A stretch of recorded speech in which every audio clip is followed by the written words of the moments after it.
What is up, everybody? Welcome back to another episode of Real Estate Served on the Rocks, powered by Lifestyle International Realty and Keller Williams Downtown, as well as Living in Colorado, The Mile High Perspective on YouTube.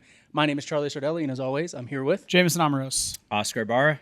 And if you guys don't know the show, we do real estate topics and talks while drinking and sipping, reviewing bourbon.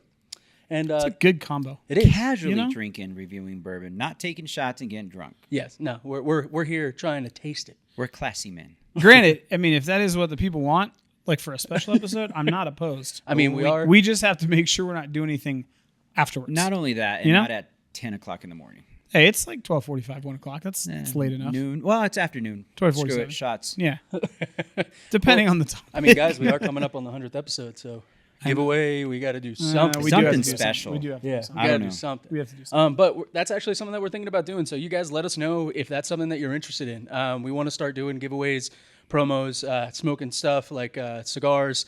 We want to start doing Smoking stuff. we want to start doing like That's a whole drinking stuff. Another podcast. But yeah, we want to start giving you guys a little bit more value than just what we talk about on the podcast. So let us know what you'd like to see. Let us know some prizes or I'd love to give giveaways. away I some mean, bourbon. as much as we'd like to keep it real estate related, I mean, there's topics that are real estate adjacent. We talked about that. And, there's fun stuff like fall, cleanup, declutter, home improvement stuff, things to do with kids. Hell, I'll give away rounds of golf. You know me.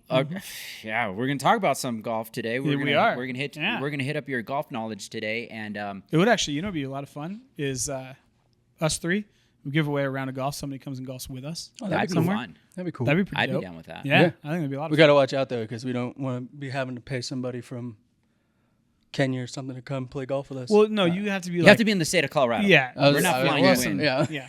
We're paying for the round of golf, not for not for the airfare. flights. Yeah, you got to get here. Yeah, not yet. Yeah. Yeah, you're gonna Once show we up get with to a that suitcase like you got to feed me, house me, and Yeah. I love it. Well, guys, on today's episode, we want to kind of keep it lighthearted. We want to keep it laid back a little bit. So we're going to talk all about new things coming to Colorado, whether that's residential, commercial. We have some big moves going on in the city of Denver. Jameson's going to cover that topic. And if you live in Colorado, you've seen it all over the place for the news. I'm going to cover just some of the northern part of Colorado, basically like Denver and up, and what's happening with some developments, some builders, home prices, all that kind of stuff. And then Oscar is going to share all of his knowledge around commercial and residential real estate, things popping up, and how that's going to look for us here in Colorado.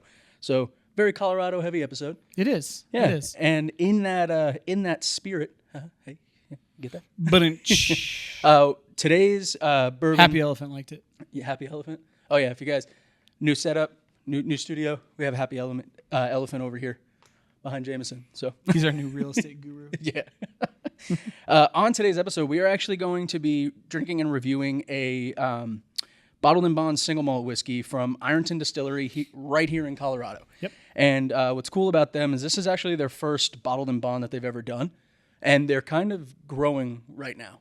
If you look them up on Google, it'll say permanently closed, but that's because they're moving tasting rooms. They're currently growing. How are they growing? By being permanently closed. they're currently growing, shutting down. Yeah, but they're changing tasting rooms and all that right now. But yeah, I'm going to go ahead and pour this out for us while we start going. JMO, talk a little bit about why you chose this one and kind of what made it stand out to you. Well, so I can give you a now new reason I chose it because I just realized where Ironton is. And it is located in one of my favorite areas of Colorado, right outside of Ouray. Who's so, huh? Who's a?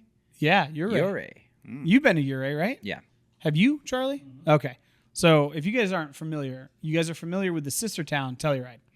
And Telluride and Ouray are separated by Black Bear Pass, which essentially is a Jeep trail that I think peaks at about 13,000 feet. Super fucking scary if you've ever driven up there, which it takes some cojones for sure. Yep. But Ouray, so they call it Telluride like The Switzerland. but really, I It's think Ouray is a Switzerland. It's a beautiful mountain town. Sits at about 10,000 feet above sea level.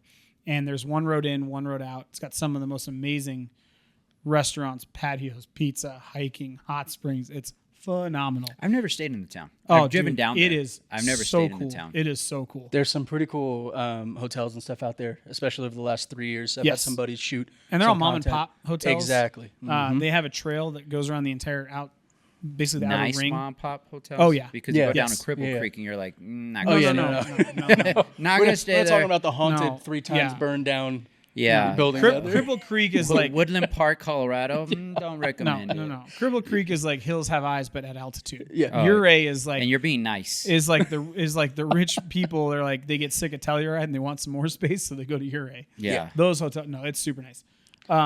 Everything's dog friendly too. So Yeah. if you guys have dogs, you can go there. It's great. It's amazing. But Ironton is the distillery is there, and that's where they make this bourbon. So it's actually a high altitude bourbon, which is really cool.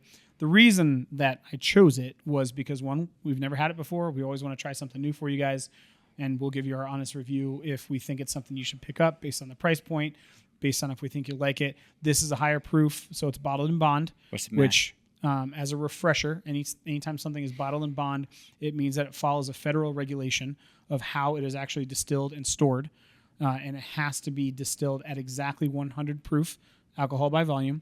It has to be stored in federally regulated rickhouses for a certain amount of time, minimum 2 years. So all of that is regulated. This is their first bottle in bond Is it like FHA and conventional? bourbon. This is the FHA. FHA You know, bourbon. honestly, it's probably regulated better. Yeah. Oh, 100%.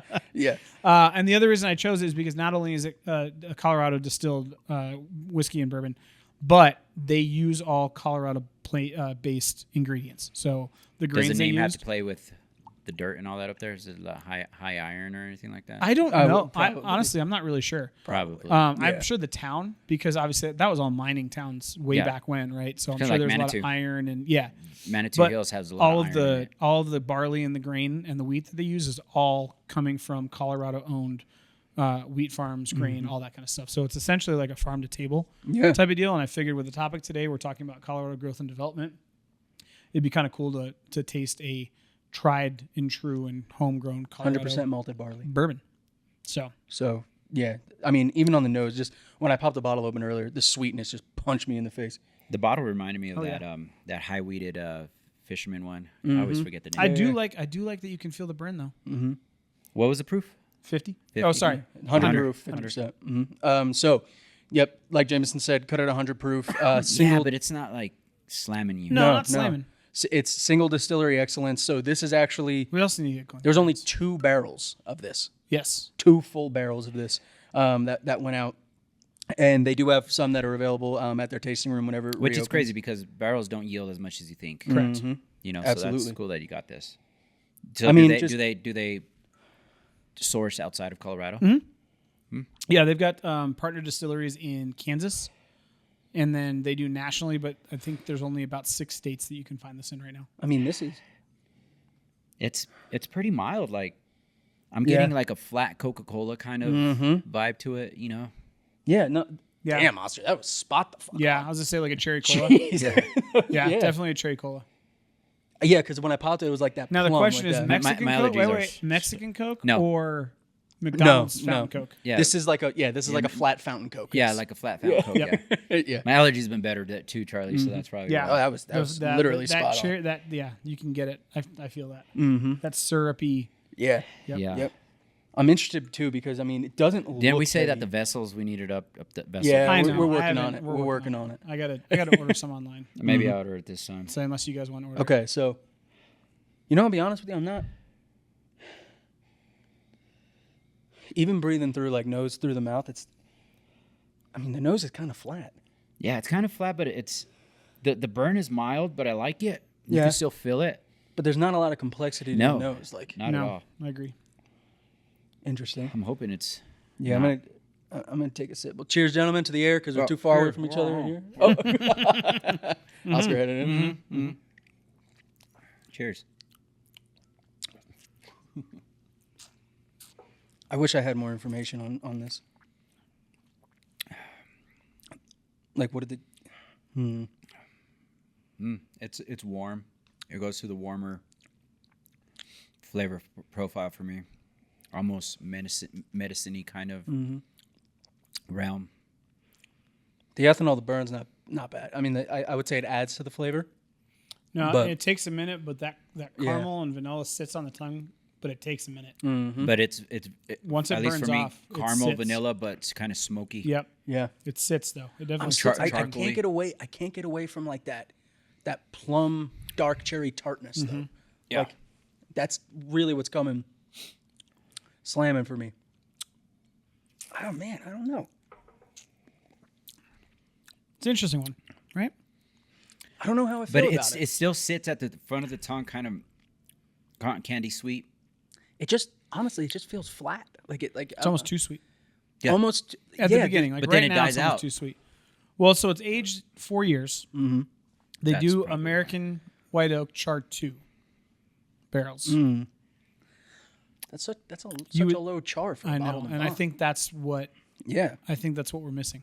Okay, Yeah, it so tastes kind of green, Yep, yeah, I don't. but not like kind of tastes like a 3-year, yeah, right? Yeah, yeah.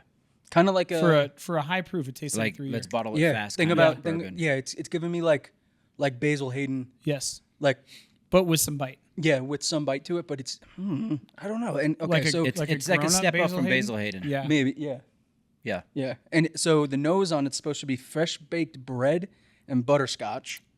Butterscotch, I could see. I can see that. Yeah, I could bread. the bread. I mean, maybe a little yeasty, but I'd be not bacon getting bread it too. at all on the nose. And again, it could be the glass. 100% could be the Yeah. glass. But oh, we man. did talk about this last time. How different. We how might have different- to go back and retaste some of these with different. Well, we're gonna keep them here. So I yeah, mean, we'll- yeah, with Glencairns. But and then the palate, earthy, toasted pear, Earthy. and rich honey. I'm gonna get the honey and the pear. There, Earthy the honey. pear. Yeah. Earthy, I'm not getting. I'm not getting any of that again, char. I'm not getting earthy like, let's say like a willet, like Yeah, really yeah, grassy. Like grassy. Yeah. Yeah, I'm getting like maybe like a, you know, when you peel back the bark of a tree. I was literally about to say like again, almost like the wood thing that the doctor puts on your tongue. Yeah, maybe Like a like flat. fresh wood, almost lumber. Not even Yeah, not but- lumber. It's don't know. not like when I think single malt. I don't know. I just man, I'm not something getting the earthy. something Maybe you got to comes drink it along in with Ironton. something's to get supposed it. to come along with the bottled and bond. Like it's regulated for a reason, and I feel like this for me just initially is falling short. Maybe it'll open Well, throughout, or but- maybe they just snuck under the radar because again, bottled and bond is like you're gonna get a journey. yeah. You're gonna get some Yeah, I'm characteristics. just not getting the earthy No. side of it at all. No. Maybe hide the bottled and bond and don't promote that. Mm-hmm. I don't know. It's not bad. No, it's not bad. I mean, It's not bad I'll at drink all. it. I It's like not bad. it. I It's just yeah. initially we'll see what it does. Watch this for me, elephant. Barreled in May 2020, bottled in June 24. Yeah. Huh. Okay, well, Interesting. yeah, gonna be interesting. All right. Interesting. So on today's topic, on today's episode, like I and said, Ironton technically is an extinct town. an extinct. Yeah, town? no longer exists. Ghost town. Yeah, Interesting. it is. Interesting. So why? Maybe that's what we're missing. Yeah, it's a ghost bourbon. Yeah. Bullshit. Just gonna Give him a reason. I was going to give him a reason. Yeah. Okay, so let's go ahead and start kind of talking about a little bit, leaning more into the topic. And like you said, we're kind of talking all about Colorado development, residential, commercial, and we have a huge thing happening here in Denver. I know that when we first started, if you guys go check out our Aurora Highlands video on YouTube, Living in Colorado, Mile High Perspective, we did a video covering that area out there, Aurora Highlands. And when we went, there were discussions that the Broncos Stadium and Elitch Gardens were going to move out there. Yep. Be closer to the airport. And that got shot down. Yeah, Like, they've been toying with different areas throughout Denver to try and figure out like where. And I think part of that, I mean, the beauty of Denver and Colorado in general, right, is we get to see continued development, and we're not like some of these other states that are kind of lagging behind as far as economic. And we've definitely slowed down for sure, but we still are getting injection of cash flow and money. And I think one of the cool things, and obviously Oscar, you and I have been Denver sports fans since we've been born here, right? Knee-high to grasshopper. As far as Colorado natives go. So it's been cool to see the changes of, especially the Broncos, right? Like Right. the old Mile High Stadium to the new one, Mile High Stadium. The Rockies.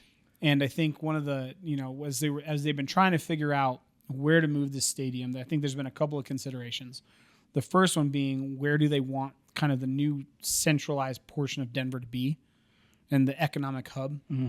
And I think some people wanted it out kind of by the airport because there's still this idea of developing that aerotropolis. And Denver, legitimately today, date-wise, September 17th, just became the largest DIA, the largest hub for domestic flights in the country. Yeah. And their international is pretty big too. But so with Colorado, we're sixth if you've ever taken that train. Yeah. Oh, God. Who are the 5 airports that we're chasing? And then they don't tell you. They don't tell you. When it comes to golf, Thanks, Mike Johnson. Golf and air travel, that's the man over there. Yeah. This guy spends a lot of time out of the state too. Yep. But what's economically speaking, when you think big sports franchise, when you talk about the Broncos, the Rockies, the Nuggets, I think it's a smart move to keep them central, just because that's where the population is. Because we have this, what we call quote unquote the void here in Colorado. You go out east, there's nothing out there. No, there's plenty to build. It's legitimate. People always complain. I just did the half cross country drive from North Carolina to Colorado, and people complain so much about Kansas. And it's like, if you don't see the sign that says "Welcome to," you would never know in Eastern Colorado that there's you nothing crossed. Eastern Colorado, there ain't. If you would never know if you crossed from Kansas you go into 70, Colorado. you go 76 towards Ogallala. If you ever go out to Lake McConaughey, there is nothing out there.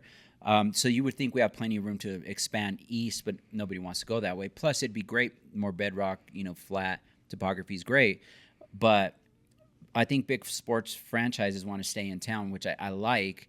But for example, we have a raceway here in Colorado that's going to be shut down, which is near and dear to me because I did high school drags there. And that's the one in Morrison. I did the high school drags, my high nationals. It's the Bandimere Sports. Yeah, right off of 470. Yeah, right? But they also shut down Pikes Peak too, which was another one.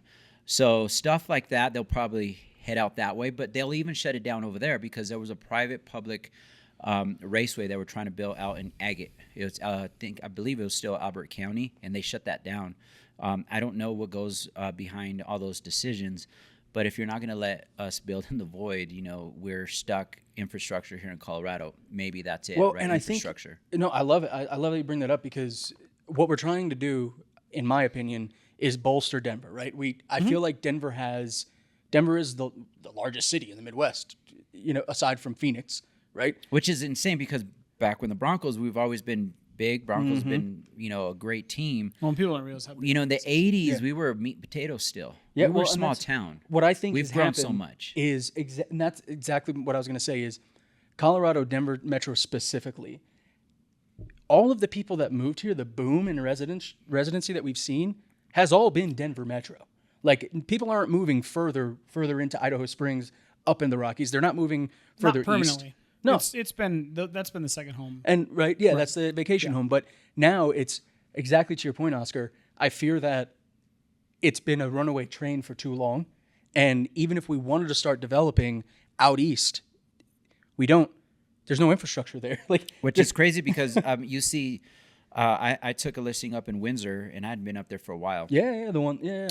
Mm-hmm. And you went up there. Loveland it's a great city now. Loveland used to be, you blink, it's gone. I'm excited to see what happens with Highway 86. They brought a lot of stuff, and they brought a lot of stuff into Loveland, Windsor, Greeley starting to shift a bit. Well, yeah, and I want to talk about that, but as far as the Broncos Stadium, where do they want to go? I mean, here's the thing, right? When you talk about Denver as a city, there is, and we drive through there all the time, there's a lot of areas that you can absolutely revitalize, and I think that's what the goal is, right? So the area, which if you're native to Colorado, it's called Burnham Yard. And Burnham Yard was a railroad central hub essentially for over 150 years. So it's really cool. It's got a ton of history within the state of Colorado, specifically inside Denver, right? Yeah. Now, Burnham Yard as a railroad station stopped operations completely in 2016. So it's sat inoperable for now, 9 years, right? And it got sold to the state of Colorado in 2021. So Colorado's just been holding it. I mean, it's legitimately, if you guys look it up, it's legitimately like primo Denver. Yeah, and that so is basically where it's between 6th Avenue and 13th, right? So it's a big swath just to the east of I-25. And the site itself is about 100 acres in total, right? And the goal, and there's a couple of reasons they're doing this, and I think there's a couple of really cool and exciting things to be excited about. Number one of my biggest complaints, and Oscar, I'm sure you'll echo me on this, with the current Mile High Stadium, as we still call it, because it's not freaking It'll always be Field Mile or High. whatever else it is. It's Mile High Stadium, god damn it. Is you're there and you can tailgate. There's nothing else around it, right? Like there's a few small stuff, but there's not like an entertainment district. It's Kind of not an all-encompassing like a river walk or stuff like that. There's nothing. At all. There's nothing there. Meow Wolf.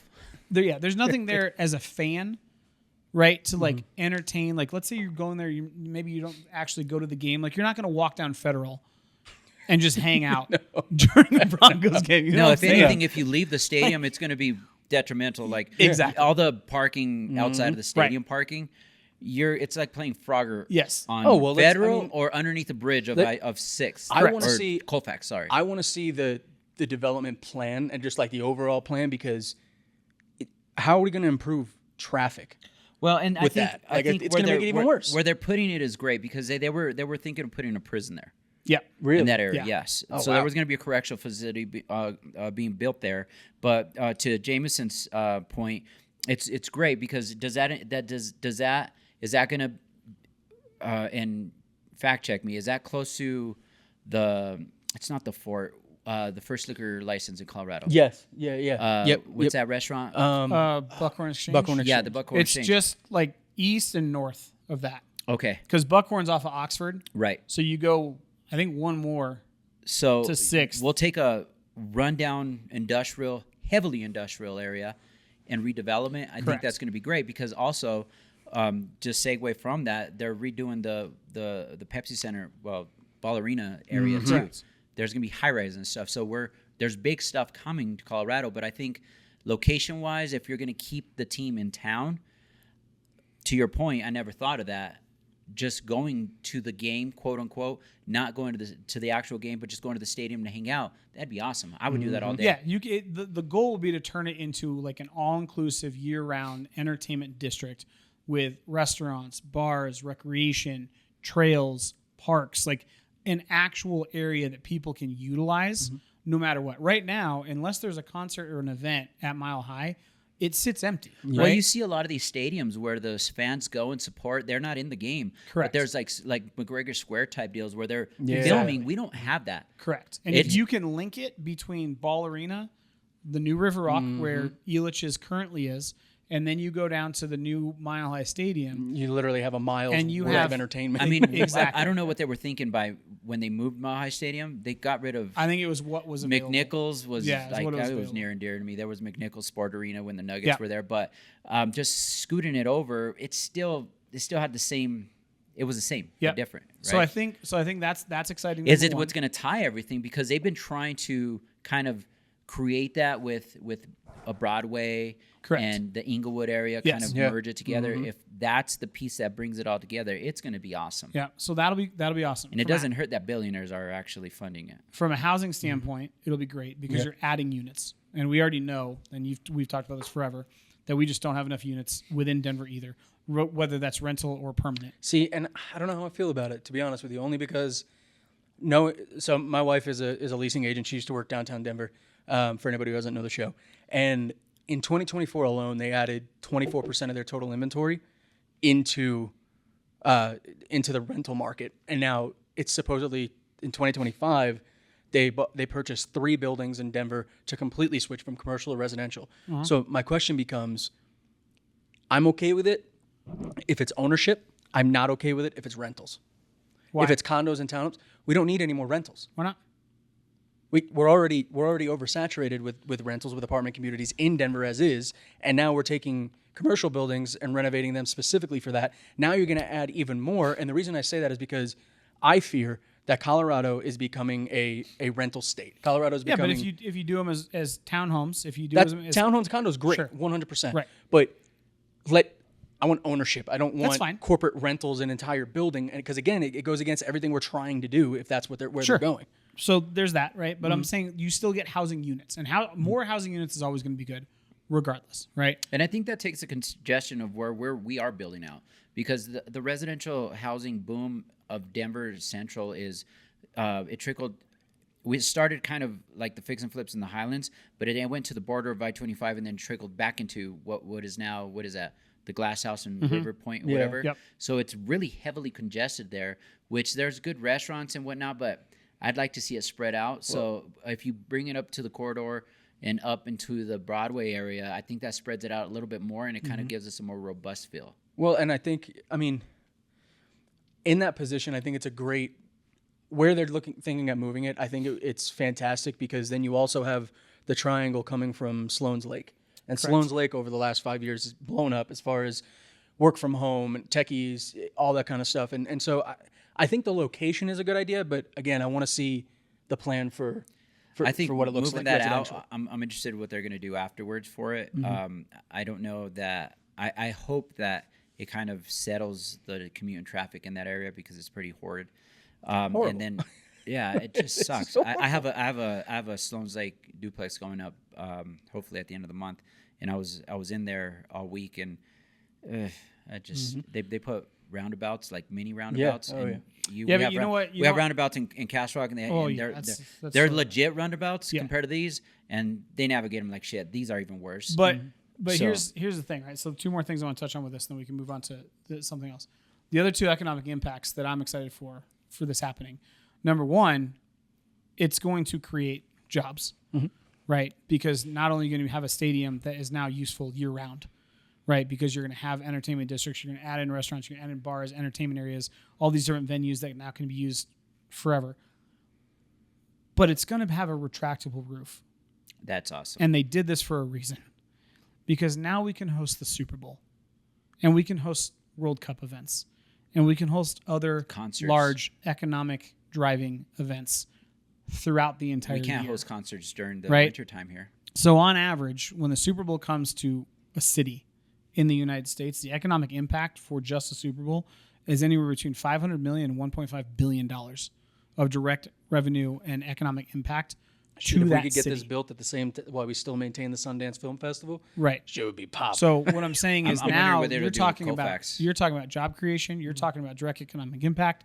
Like it is massive for the city of Denver to be able to now sit there. Like we were on the bid to host World Cup games. Yeah. We did not because we don't have a retractable roof, and that was one of the requirements. Interesting. Now we will. Same with the Super Bowl. Same with concerts during the winter. Probably Like, WrestleMania too. all sorts of different boxing I would hope events, a lot of right? the- Yeah. Like anything. You look at UFC events, anything of those origins are not only going to bring in economic impact, but they're going to bring in jobs year round. The second thing, and you just pointed it out, is as we have those more consistent events that are planned throughout the city, I think it will drive us to renovate our very shitty public transportation system Yes. to help alleviate getting those millions of people in and out of the city of Denver, albeit through the light rail system or Waymo or something. Like something is going to have to change to shuttle those people in and out, and I think that will drive innovation, which I think. I mean, I'm excited we've for, gotten too. better with our light rail system and public transportation, but it's nowhere near the efficient cities that have good. No, public dude, you go to London, we bro. have crap. Talk to me after you go to Paris. We have crap You know? public transportation compared. So to I think other that'll be a cities. cool economic driver as well. To see.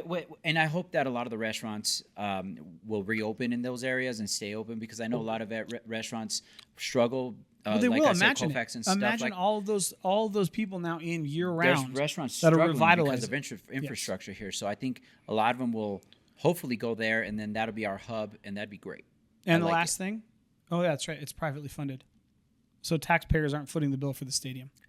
Walmart, gotta love Walmart money. Walmart money, I love it all day long. So yeah, that's the exciting. it's a news. win-win, I think. That's Wanna the hear something exciting funny? news for Denver. You want to hear something funny about it? Sure. That area? Huh? That's where Randy wanted to build his. Not no more. No more. Who's Randy and what is? My investor client, the client that I've been working with Oh for 2 yeah, years. yeah. That's the space where he wanted to build his high rises and all that kind of stuff. So I'll Well, keep you guess guys what? updated. Now Bro, Get in it's, the stadium. it's Peyton Manning's statue's going to be there. yeah, I love it. All right, Oscar, what you take it on? What do you want to talk about around Colorado? Well, that was the heart of Colorado is kind of what I wanted to touch on. Funding, I think the stadium funding by billionaires is actually good because they're looking at profit margins and whatnot, not just what can the people bring in and how we can structure around that. When we talk about what's being constructed and the difference with that is Metro Tax.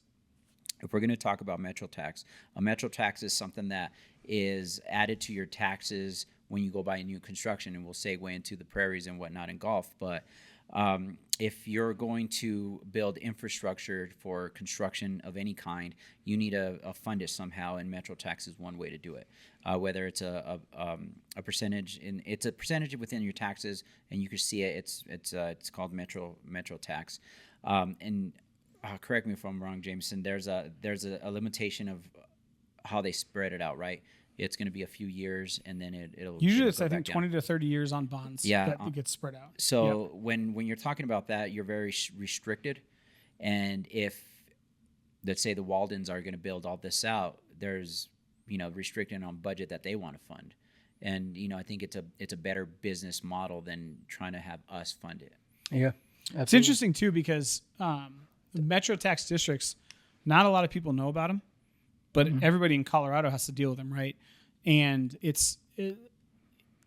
they're known, ironically, for being transparent. Like you can look up the Metro Tax district that you live in and look at their P&L and look at where their payoff date is and how much bonds they owe. Because essentially, like Oscar said, if you're building a neighborhood, we have to get the money for the infrastructure somewhere. So they raise the taxes. And if you move into that area, your taxes are going to be paid higher to pay off those bonds over a long period of time. But there's only 3 states that technically have Metro Tax districts. And it's us, Florida, and Texas. There's other that have specialty tax counties. But those 3 states, Colorado, Texas, and Florida, the only ones that actually have Metro Tax district. Look at it as a special assessment in your HOA. If you're in an HOA and say your railing or your steps go awry and it's an unforeseen expense, then you're going to have to do what's called a special assessment, and you spread it out within the homeowners, and then you pay monthly until it's paid off. So with that said, when you look up your Metro Tax, they name them by communities. So if you go to Parker, it's like the Ridge something, and then you could see your Metro Tax. And then you go to another community. So they name them separately. It's not just Metro Tax. Correct. I love it. And there's only one way to pay those. You guys know how? With money? Well, right, but what does it come out of? Like, how do you pay a Metro Tax as a homeowner? Taxes. Which taxes? Sales tax, income tax, Your homeowner's tax. property tax. Property It's tax. the only way to do it, right? It's spread over 20 to 30 years. Right. That's how they do it. It's property tax. And the good news is, Do the businesses within pay into that? I don't No. think so, right? So it's all homeownership. it's all based on the homeowners. Okay. So I the thought good so. news is it's predictable. The con is, and this is what a lot of people have an issue with these Metro Tax districts, is they are very, very, very inflexible because they are decided prior to you buying the house. Like they're there and you have zero say as to what they go. But you do towards. have a say with whether you want to, live in the area Correct. or not. So but that's, most people don't do that research, right? And as a realtor, when someone says, I want to go live in X community, it's a new construction, blah, blah, blah. Not only is the mill levy going to be higher, but the Metro Tax kicks in, and that's why your taxes are a bit higher. But that's you need why you need new infrastructure. construction homes are cheaper. Right. So you need infrastructure, Right. and you're going to need to build out the whole community. So Metro Tax, and that's why the mill levy is a bit higher, because all that is considered into your property taxes. Yep. Well, and I was just looking it up because I thought I heard something about it, but Denver did in 2024 vote to increase Denver's sales tax by 0.34% in order to help with the new health initiative that's going on. And the reason I bring that up is because a lot of the sentiment a lot of the time around taxes is like, I'm never going to vote for higher taxes, right? But I think one thing that sets Colorado apart is we are very Colorado first minded. Like everybody understands that we vote on stuff like this in order to help those kinds of things in the state, whether it's health, whether it's homelessness or whatever. Colorado is a very Colorado minded state, if that makes sense. Like In most cases, there's examples, such as the Meadows in Castle Rock, that the developers found a way to basically use bonds to line their own pockets and have now stretched a 20 to 30 year bond payoff period to over 100 years and have strapped those homeowners with higher property taxes for the next 70 years by just continually filling the seats of the HOAs to. Which Yeah, brings like, me back you- to you gotta- it'll segue into another segment. You but got to be careful. You have to you do. understand it. Yes, because there was a bridge to nowhere in Littleton, Oh, yeah. which We talked about it was supposed to be for public use. So off of if you're not from the state of Colorado, there's a heavy trafficked street called Wadsworth, and in Bowles, and there's a mall on one side and more commercial on the other side. So it's a pedestrian bridge to cross over Wadsworth. That costs roughly $3 million. Well, nobody uses it. It's stupid. And people were up in arms and they wanted to tear it down. Someone lined their pockets. But then there's also good bridges that are built, which we have an awesome one coming in Colorado. It's the wildlife one. Yes. So we'll get to that one too. Yeah. Well, no, I honestly, I think it's a good transition into it, but it's, in Colorado, we are about to host the largest wildlife crossing land bridge in the entire United country. States. Yeah. Or at least the Western United States. No, it's the entire country. Yeah. And what this is we've allocated funding to build a nature overpass, basically, where How much was it? 15 million? 15 mil. where animals, instead of crossing the highway and jumping across, they'll be able to just go over the highway for a fully landscaped and curated walkway for them. And it is a big issue in Colorado, 100%. If you're driving on 70 or 86 in the backcountry out east, same thing. Not even just I-25 going south between Castle Rock and Colorado Springs, dude. We've got I think 6 different herds of elk that number 200 head a piece. It's wild. And you hit a 900-pound elk at 75 miles an hour, you or the elk are going to die. And it costs millions and millions and millions of dollars each year for road closures, cleanups, deaths, insurance, everything. So in the big picture scheme of things, to pay $15 million to have these animals be able to cross So it's naturally. going to be a bridge with continuous natural ground going across I-25, which is outside of Monument, and the cost is $15 million. Kramer North America is the contractor. It's January 2025 is when they started, and it's going to end December 2025. That is fast. And Well, I mean, I guess it's if you think over by about Monument. if you think about it, they got to build a structure and then put dirt on it. And guess what? seeds. It's good old Douglas County. And they're going to have trees and shit, too. Yeah, well, Yeah, that's it's going to be bushy like pits. continuous. I mean, It's like they're gonna want to go through here. Yeah. it's gonna It's gonna wide. be cool to see. I mean, it's like I'll tell you what. it's like 4-lane highway wide. It says this overpass will span 6 lanes of interstate traffic, connecting 39,000 acres of habitat on both sides of I-25. Yeah, because I think Love it's a it. Greenland open space. And 200 then feet wide. I forget what the other open space is, but it is not insignificant. No. It's 200 Yeah. feet wide and 209 feet long. Yep. Yep. And then, Charlie, what do we got going on in northern Colorado? So the reason I want to talk about northern Colorado is because we're having indicators of the growth that's happening, and heavily happening. We have towns. You guys heard me on last week's episode talk about LaSalle, Colorado, and how I went there and there was this whole brand new community that I had no idea the town was even there, but then the community, full community, like 200 homes that was built out there. Now, and the indicators that we're seeing are major companies moving in to that area. Yep. Specifically, if you've been in Colorado, driven north on I-25, even if you're in Colorado Springs and are driving north on I-25, you're going to see a billboard for a Buc-ee's. And I know everybody knows Buc-ee's. What the hell? Why is that so important? If you've never been to a Buc-ee's, please get to a Buc-ee's. No. It is I'm with Jameson. It's not that cool. It's a big ass gas station. It's a crazy Pump-wise, experience. And it's like a Walmart mall trucker stop. It is. It's literally a cult following. Like there's no better way to say it. But that We're gonna have going to in- drag Jameson's ass up to Oh, yeah. Buc-ee's. I've been there, and I walked in. I was like, "Cool, never going back." No, we're gonna get you the Buc-ee experience. get you We'll the- a we're hat, gonna get you a trucker tail, hat, a get you t-shirt, I got a I picture got, with I got the Buc-ee. smoked brisket sandwich. I got Kieran a shirt, and Now she get- has a freaking beaver. Hey, Good. trust me.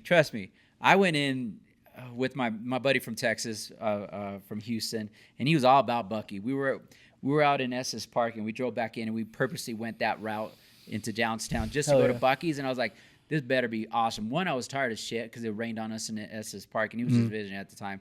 But then I was just like, man, this damn brisket sandwich better be good. It was just not what I was thinking. But now with open eyes, I could go back and kind of experience it for what it is. Yeah. I kind of want to go back myself. Because I'm kind of borderline between you and Jameson about Buc-ee's, but it's Buc-ee's, man. I've been 2 times, and don't get me wrong. Like I first time we went in there, it was like the second weekend that it was open, and it was like don't know how many people.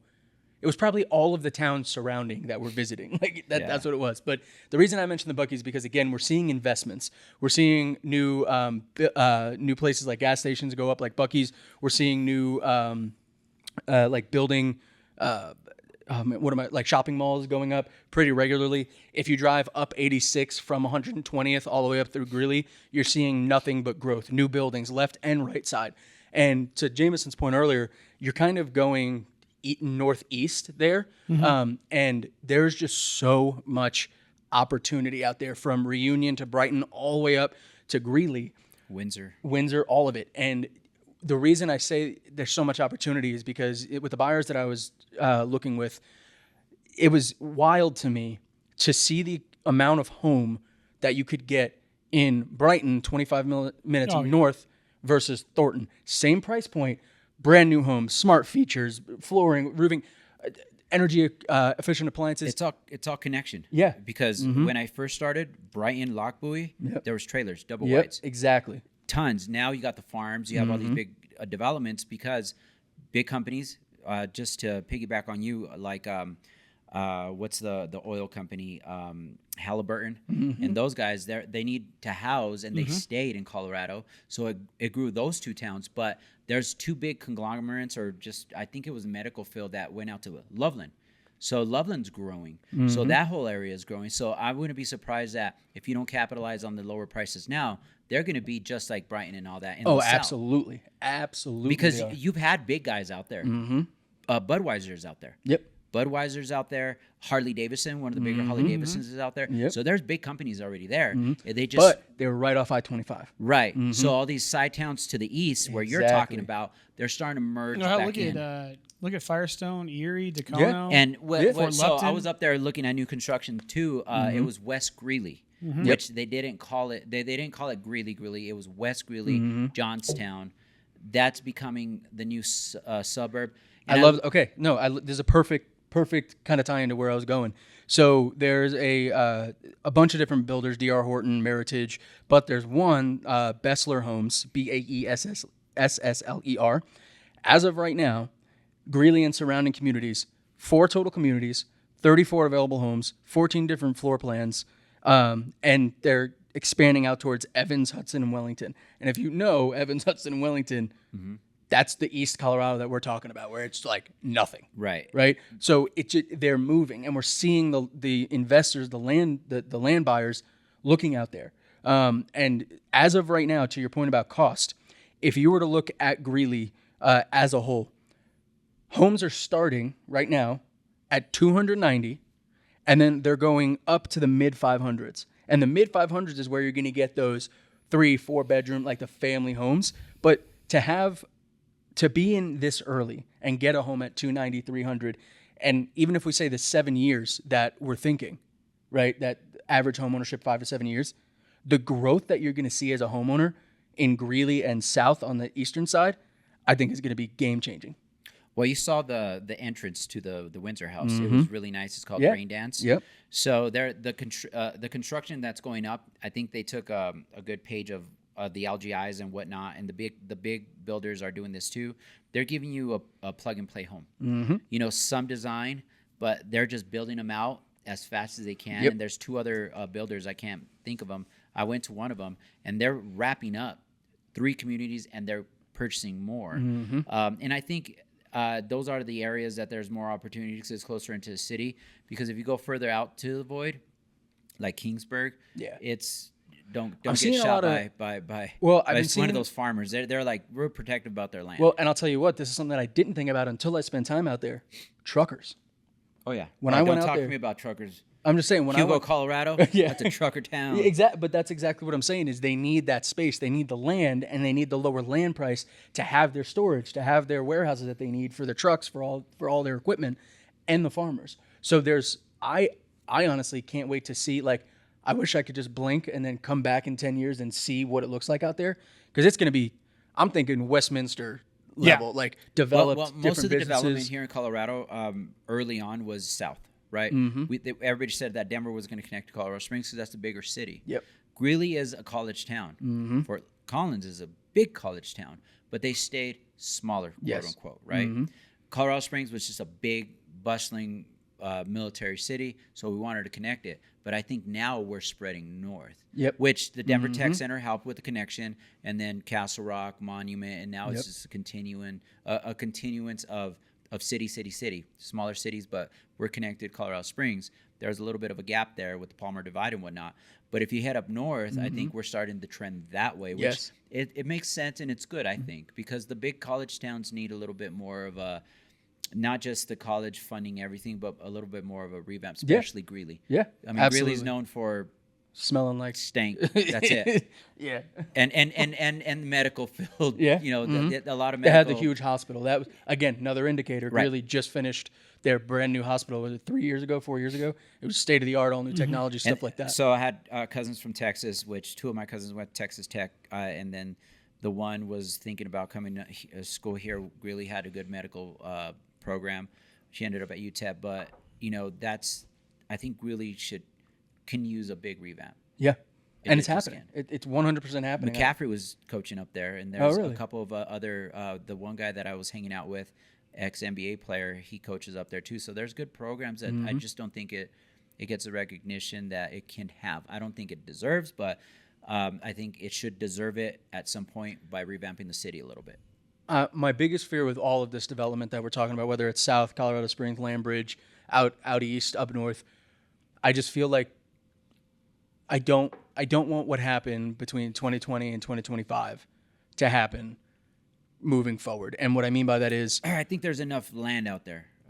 Yes, enough growth. But that's the issue, though.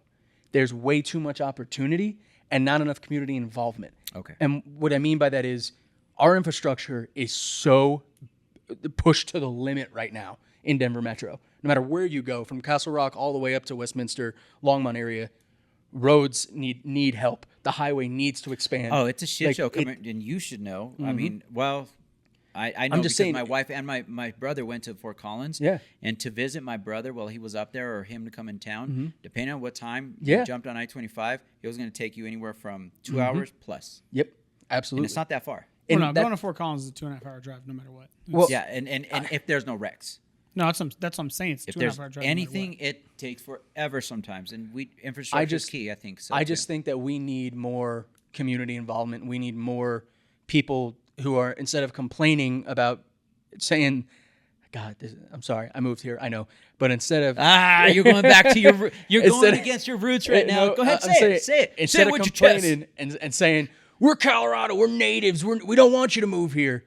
Fucking be part of the solution. Stop being part of the problem. Step in, be involved in your communities, and control what's happening. Because I'm sorry, what happened between 2020 and 2025, the biggest complaint right now, Denver's traffic is shit, and we don't the infrastructure.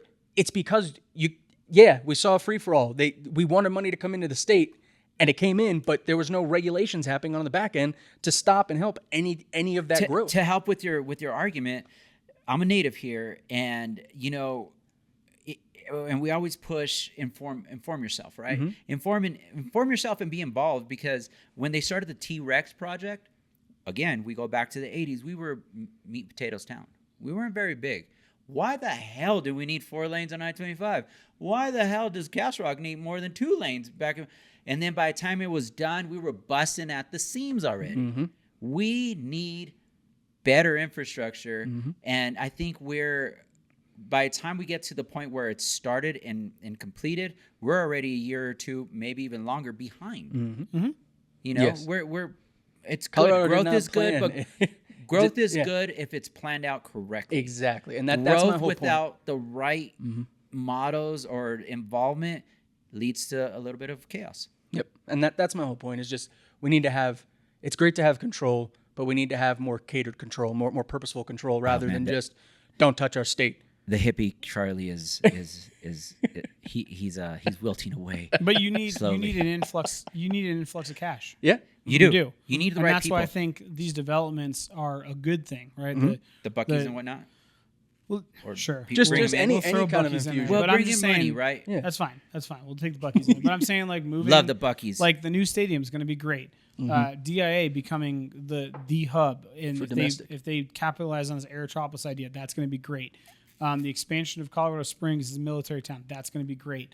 Like if we can continue to build upon like the summer tourism in the mountains, that's going to be fantastic. Like those things, excuse me, are all going to be fantastic.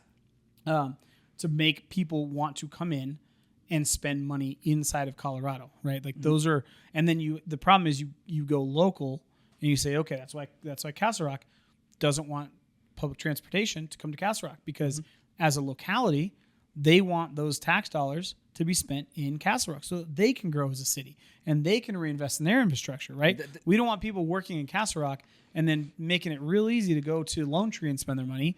We want that money to be spent inside Castle Rock so we can, like, it's a very, very delicate balance. It is. And I think, getting the right people to do the right thing and decisions is key, because we were going to get that bullet train, right? From Denver to the resorts, and then from Denver to Fort Collins. It was supposed to get you super fast. And I'm not comparing us to these places, but kind of like Nantucket or the Hamptons, where it's very, very, very, very, very seasonal, unless you live there and you're a billionaire. But we have those resorts here in Colorado. We have Aspen, Vail, and then all the ski resorts. Have you been to like the Grand Lake Granby area recently? Oh yeah, I loved it up there. No, I'm saying recently. It's been about a year. I didn't go last year. Shit's crazy. I went 2 years ago for my birthday and stayed in a Airbnb. We went back up again just to do a little hike the other week. It's like, where the fuck did all these buildings come from? They started doing a lot of and I wanted to stay in them. Somebody put in a bunch of Airstreams. Yeah. That's super cool. But again, I think making the move to making the mountains and the resorts carefully, because I'm big time in wilderness. You know that, Charlie. Enjoy it, but don't trash it. Yeah. I was literally the last few years camping in with my trash and taking at least 4 or 5 big construction bags and cleaning up after people. Don't. No, I mean, look what happened to All right, Hanging don't Lake. fuck my wild out life up. Well, look Enjoy what it, happened, but don't do it. Look Right. what happened to Hanging Lake. Right. It's all by it. You have to reserve a Appointment. lot of these places. So with that said, how can the infrastructure continuously bring in that revenue for the local cities? But we all benefit from that. I think, and this is an unpopular opinion, I think we suffer from, like, okay, have you ever been to Japan? No. Neither of you guys have? Okay. Shut so up, Jameson. If you, well, no, this is what I'm saying. Jameson and I'm cultured. Well, I'm in Japan. no, I'm I just don't saying- like anime though. My daughter is obsessed with Hello Kitty. No. Right now it's Demon Hunter. Right? No, Let's just I get it right. refuse. I refuse to dude. even go down that road. She It's doesn't gonna know what it happen. is. She'll Just never know know it. what it My is. Shut the daughter fuck got up. into it. Just Shut know up. Anyway, It's nope, gonna happen. Not It's happening. gonna happen. Not happening. But you take a city in a country like Japan, right? And you take that population density and you go, how do you move that amount of people efficiently? Mm-hmm. And they do. Mm-hmm. Very efficiently. And then you go, They cram them in how there. do you then take that idea and those things and implement them in the United States? And the problem is we have something called a superiority complex saying, well, we're the United States, bro. Like, we know how to do this better than everybody else. We fucking don't. Mm-mm. We just think we do. So we just refuse to use those It's the American ideas. way. We think we're the biggest. And I know, baddest. but I think that's a problem because the only reason I say that is you said bullet I train. agree. It kind of sparked my thing, and there is just certain countries and areas in densely populated Europe and Eastern Asia that Are efficient as shit. public transportation and things like that dialed to a fucking T. That you go there and it's just a way of life, and it's so efficient and so easy and so cheap. But God forbid we implement that here at all, because it steps on toes where it's like, I'm not going to get on public transportation. And we Like, are have you fucking some kidding cities me? like that. That's New all I'm York, saying. New York is one. I mean, Yeah, and even you know, then, like it's not as good. You're right. right, but that's based we on could take a that's based on chapter out of that necessity. book. Yeah. You know what I'm saying? Like I get I it. just think Denver went from being a small city to a big city faster than any And you other. know what though? With but growing it's pains not like a even motherfucker. you know? Dude, we have 4.1 million people in the state of Colorado. Okay, 4.1 in the entire state. How many people does the metropolitan area of Phoenix have living in it right now? Look it up. 22 million probably. Look it up. No, not that much, but look it up. 4.1 million in the entire state of Colorado. What does Phoenix have? Phoenix population 1.673. Okay. What about Houston? Oh, my iPad's slow today. I'm talking like all of Houston, like everything. Everything. I'm talking, and when I say Phoenix, I mean Phoenix, Gilbert, okay, Scottsdale. then it's probably more than that because I just did Phoenix. Phoenix, Gilbert, Scottsdale. But just Phoenix Houston, Metro. Texas, the city itself is estimated at 2.3 million. So if just the city of Houston is half the population of our entire fucking state. We are not that big of a city. No, but that's what I'm saying. We're Well, not that big of a but city, Texas but is we big but as we shit. didn't. There's But we some went countries from not as big as Texas. Houston. I'm saying I But we Houston. went understand. from I a understand. smaller city to, in the last decade, we went from a smaller metro city to a now considered to us larger metro Let's city. call it 2 decades, 20 Yeah. years. We've grown a lot, It's crazy. a lot. It's crazy. I mean, we weren't there. I mean, look at our skyline. I've It's only not been very here for big. 7 years, and the amount that it's And grown yeah, since but I've you been also here. came from the backwoods of North Carolina. All right, let's be real. I did. UK. Down to 3,200 You people. came from the back thing. I did. So when you come here, you're like, ooh, big I building. got up. Well, Charlie I grew came up- from I grew- Ogallala, no, no, no. Nebraska. I grew up in New York. Let's not forget that. I grew up going to the city. Like I was only 25 minutes outside the city. Right. But I say to people all the time, like, This oh, is Denver. what I'm saying is this is not an insurmountable problem. No, it's Right. not. It's not. But again, we're behind. That's Agreed. it. We have Agreed. to catch up. Like I said, when T-Rex came in, we were already behind. Right, by the but time we it was shouldn't done. be, is my point. And that's the Yes. frustrating part. And that's why I'm excited. That Do I'm we have it? hoping We can't look into the that future. some of these I'm just hoping some of these big shifts lead to that innovation that allow us to become more efficient in moving these people around this city to make it more enjoyable and to make it more But we're a walkable. lot more spread out than that too. Yeah. So we got to figure that out. I think it's a we don't have enough room, but we have too much room kind of deal. Yeah. We just got to figure that out. Denver Metro doesn't have enough We're room, but the stubborn. state has enough We're room. stubborn to stay in the same area. Exactly. And you know, Because I love my state. You know this. I love Colorado. I love Colorado. I am a Coloradan true and true. Yeah. And I love history too, but there's some things that just need revamping. Yep, I agree. Especially for comfort of life. Like Yep. that's really Let's just make room for the future. Let's not forget the past, but let's make room for the future. I agree. And not be stubborn. Phenomenal episode, gentlemen. I agree. This is fantastic. We could talk about I'm this all excited day. for the future. I am. Yeah, and And we I'm didn't even excited. get to- You know we what? didn't I even never- get to talk I about never- my new golf course community. Oh wait, Nope. wait, yeah. I mean, let's touch on that because Why don't we Mr. do a Golfman whole? over there- Why don't hold on? Why don't we just do a whole episode on golf in Colorado? Deal. I like it. Because we have over down. 30 Done. courses. Yep, right? done. We'll do it. I'm down with that. No, Let's just do 30 that. courses. We have You're not gonna 140 twist our courses, arms. but yes. Yeah, down. All Okay. right, we'll do a golf course. I love it. Before we wrap up, I am very curious to see what that's going to look like from a retail, commercial, or restaurant. Because I'm a bit. I love. I wouldn't call myself a restaurateur or foodie because I hate those terms, but I love going to good food. Same. And I love when there's just a hub of it. Yeah. So I'm curious. Denver just got their newest 4-star Michelin restaurant rated 2 months ago. 2-star. No, it was 4-star. 4-star. Yeah, Which it was one? 4-star in Denver. Which Who? one? It wasn't I gotta Wolf, look. the Wolf's Taylor. Let me look it up. It's 2. I'm telling you. Because Pretty sure we don't Troy have a Gard 4-star. tried. I love his restaurant, Garden Grace. Love his steakhouse. Yeah, I'm But pretty sure our highest is a 2-star. I'm curious to see what's going to Because happen. there's, I'm there's excited Wolf's now. Taylor and there's somebody else. I'm excited for the move of the Broncos Stadium. Yeah. I'm excited for what's going to create around it and what's what's that going to like shake That's up. what I'm saying. But if you're gonna bring in a Super Bowl, You're right. 2-star. Sorry. right? See, I know my food, boy. Yeah, you do. What is it? Is it Wolf's Taylor? There's a couple. I think there's 2 or 3. Kizaki, Margot, Yes. and Mezcaleria Yes, Alma. Mezcaleria Alma is Before you get fucking off there, what's fantastic. Garden dude. Grace? Garden Grace should be ranked up there. Maybe it's not. One, too I think it's a 1-star, but Wolf's Taylor is Doesn't a have it on 2-star. here for 2-star. But yeah.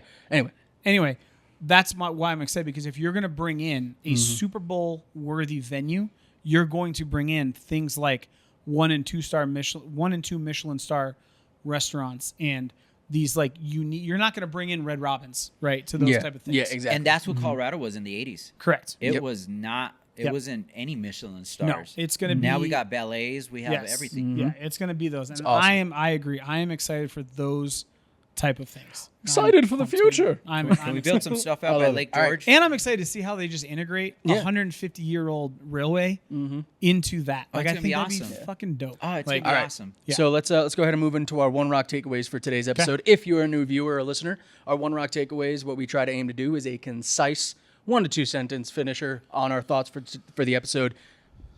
I'm gonna be honest, it never stays that way, but we aim for it. Yes. Maybe have my eyes closed when I shoot, but I aim for it. I'll go first. Okay. Shoot for the stars so you land on the moon. Yeah, it's not going to be that, but I think the right billionaire with the right plan is not someone to be hated. I like that. Yeah. I'll take that. I mean, the Waldens, I think that was the best thing that could happen to the Broncos in Colorado. I love it. Gemma, you want to go or you want me to go? No, I'll go. I think growth, responsible growth is fantastic for Colorado specifically, but for anyone. And change is always hard. But if you're not, and I say this in my Facebook groups all the time, that people, what do we call them? The NIMBYs, not in my backyards. Yep. If as a town, as a city, if you're not growing, you're dying. And unfortunately, yes, there's going to be some questionable things, but it's true. If you're Albert not, and Kyle, I'm looking at you. yeah, if you're not growing, you're dying. Leave Albert County And you out have of to this. be comfortable growing, because as much as the pain points are there, the good is there too. As we go through. Except for when you get a new HOA and they give snapshots of your front lawn and tell you to do something about it. Did you get one? Somehow I have avoided that. I'm not really sure how. Yeah. Either. They took a picture of yeah, mine. dude, There's fucking nothing wrong with my fucking front Fucking yard. stupid. I love it. And I'm I usually love a it. pro freaking HOA. Yeah. I'm right. I'm gonna make some conversation. I have it, but I haven't sent it. A nasty email for them. I think mine is kind of a good culmination between both of you guys. What I would say my One Rock takeaway is be as involved as you can be in your local governments, in your local conversations about what's happening, because the more involved you are there, the better your infrastructure will be, the better information and tapped in you'll be to new developments, new things coming in. But ultimately, you carry the control for what happens to your town, your city, and your state. So just be involved, go to the meetings, join the Facebook groups, whatever it may be, but be involved, because that's the only way that growth happens in a productive and beneficial way for everybody. As a collective, you can make a difference. So Absolutely. Just make sure you bring enough people and enough for it. Absolutely. So with that note, guys, great topic, great conversation. Let's go ahead and move into the bourbon review for today's episode. And on today's episode, we are sitting down and drinking a Bottled and Bond by Ironton Distillery, based here in Colorado. It is a 100 proof, 50%. What do you get? Where are you guys going? How are you feeling? Truth? I'm gonna pick up JC's glass just because of how different last week was. Yeah, but it was also in Glen Cairn. I don't know. I feel like we're getting robbed by the glass a little bit. All right. I'm not going to take the glass into consideration, but I'm going to give you right now. As it opened, if you will, it was more of a bitter maple syrup, still flat Coke kind of a feel. Was it drinkable? Yes. Was it good? Yes. It wasn't my favorite by any means. I'm going to go ahead and just give it a 5. I mean, it just, because it was Bottled and Bond and they have all these things, and I thought it was going to be a little bit more complex than that, but it just didn't. These glasses are fucking insane. Wait, Wait, in what way? In what way? Just taste it. Just put your nose to it and taste it.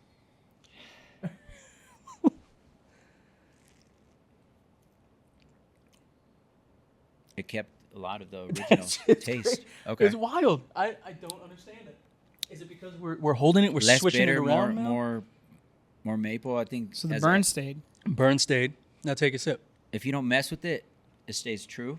And it gets a little bit more complex. There's a little more sweet, a little more maple, a little more oak. It's kind of weird. We got to lock down these glasses, bro. We got to lock down these glasses. Yeah, maybe it's a little skewed. I'm so confused. Right? So maybe because we're Again, just doing this, that because, it just we have allows motion. it to escape Mine's too much? empty, so I enjoyed it, but I think it didn't take me through any kind of journey while I was drinking it. No. But that one No, tastes, these are two different. yeah, we got to that get one we gotta tastes get we got to get just the like glasses. when I first tasted with my mouth acclimated to the bourbon, if that makes sense. Mine that's been open. That's what I'm saying. I feel like we're getting robbed. it's We need Glencairn. it's sweeter. Yeah. Like the one that I've had, it's sweeter.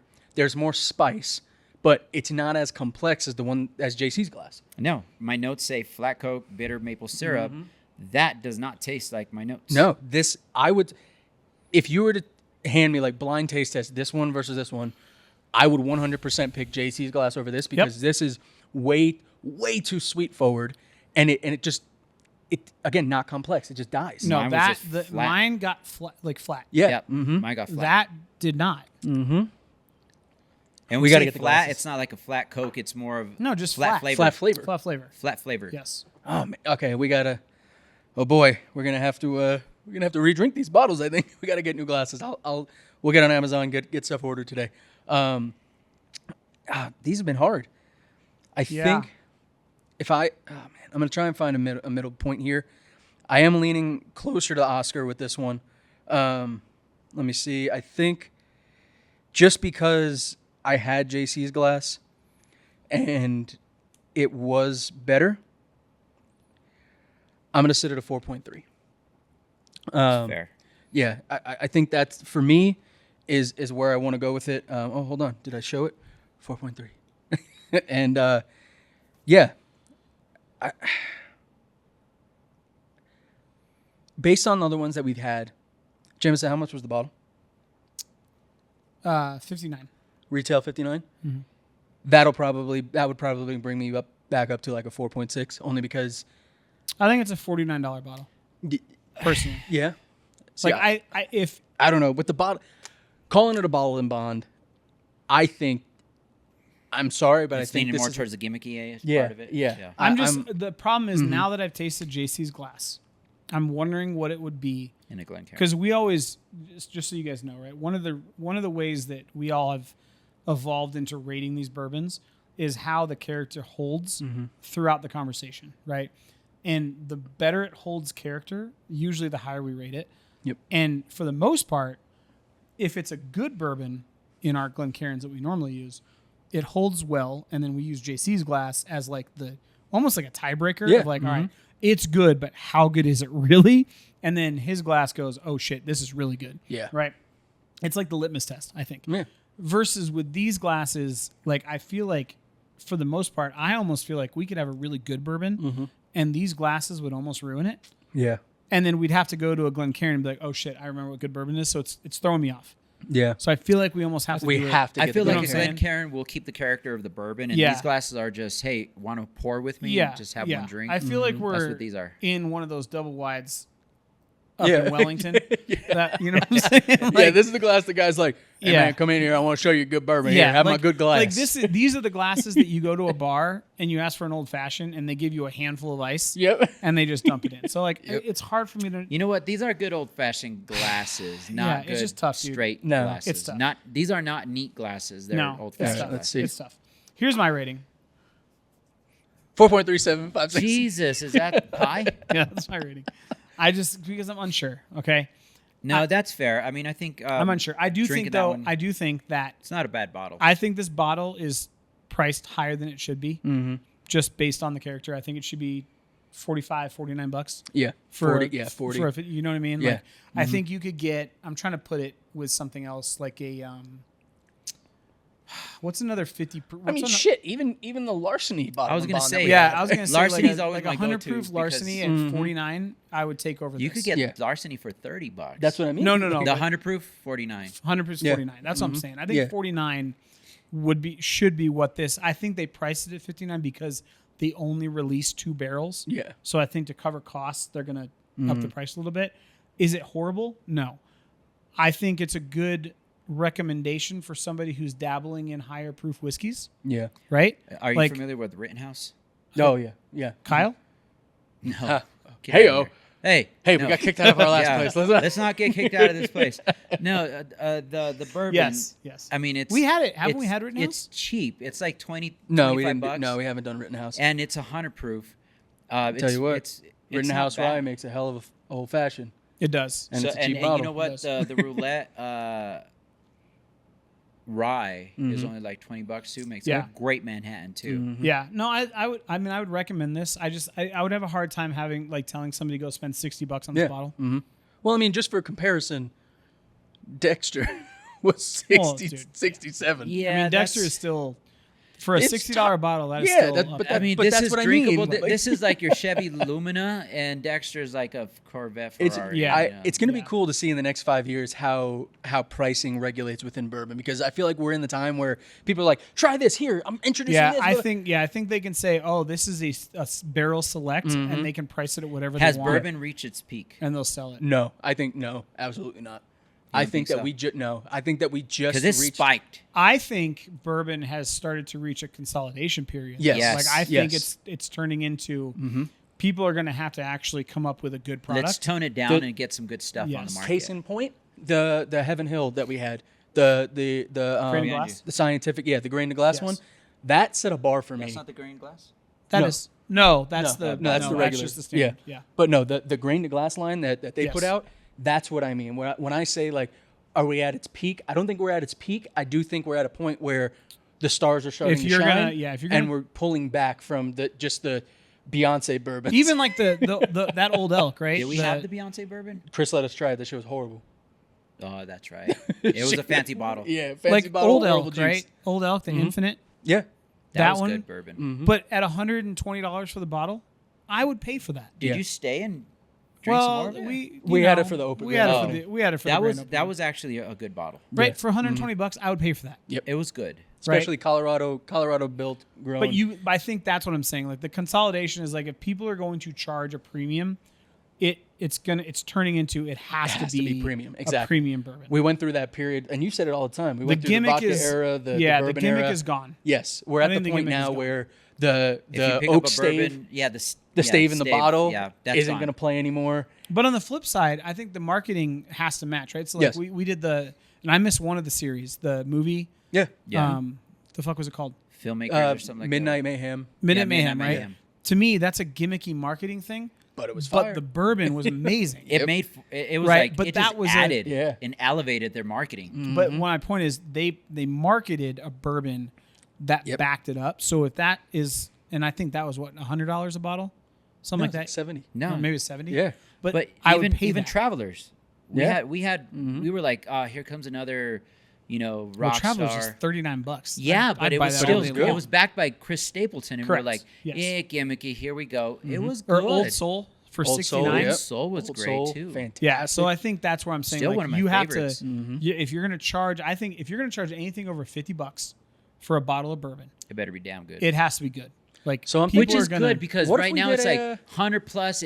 It better be good. Now it's like 50 plus. Better. Be Okay, good. I'm going to set this now, and I think you guys will agree with me.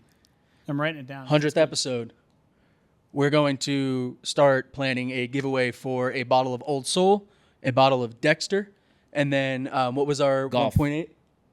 What was Old the Soul. highest? Well, when we the rated- highest was a tie between Elijah Craig Private Barrel Select. Mm-hmm. Wasn't it Dexter? Now,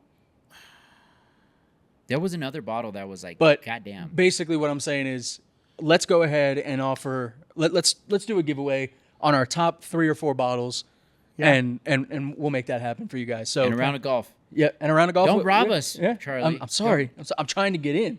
Now- Jameson's been dangling some clubs in front of me for 2 Jameson months. lives 2 minutes from my house, and I don't get invited. I know. bullshit. Okay, he invites me the night before at 10:30 at night to go the next morning. The at problem 8. is, I live with a golf addict, and then I have He does. I have a home inspector who's a golf addict, and then Shelby's a golf addict. So there's only 4 people in a foursome. So those 3 tend to just be like, "Yo, what are you doing in 20 minutes?" I'm like, "Apparently, I'm golfing." So I have to find openings. All the listeners, You know what I'm saying? Hashtag invite Charlie and Oscar. Start it. Yeah. No, hashtag can Jameson carpool once in a while. All right, guys. I like to have an escape route. All right. He says that every time. I love it. I love it. Well, guys, thank you so much for tuning in for another episode. Yep, As always, appreciate it, guys. you can catch us at our own socials. Oscar. Oscar the Realtor CO.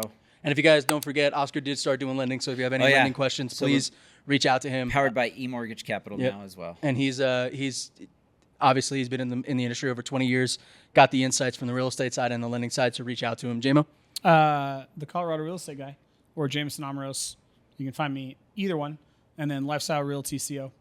Love it. Love it. And if you guys want to get in touch with me about anything real estate, Charlie Sardelli across the board. If you want to do your own podcast or you want to promote a business or anything like that, reach out to me at Beat the Jeans Productions, Colorado, and we can get something going for you guys. But you can always reach out to all of us at any time at resotr@themilehighperspective.com or give us a phone call. 720-584-3361. Another great episode in the books. Cheers, everybody. Thank you. Cheers. Salud. And See ya. fuck Buc-ee's. Overrated. Hey, we're going back to Buc-ee's. Cheers.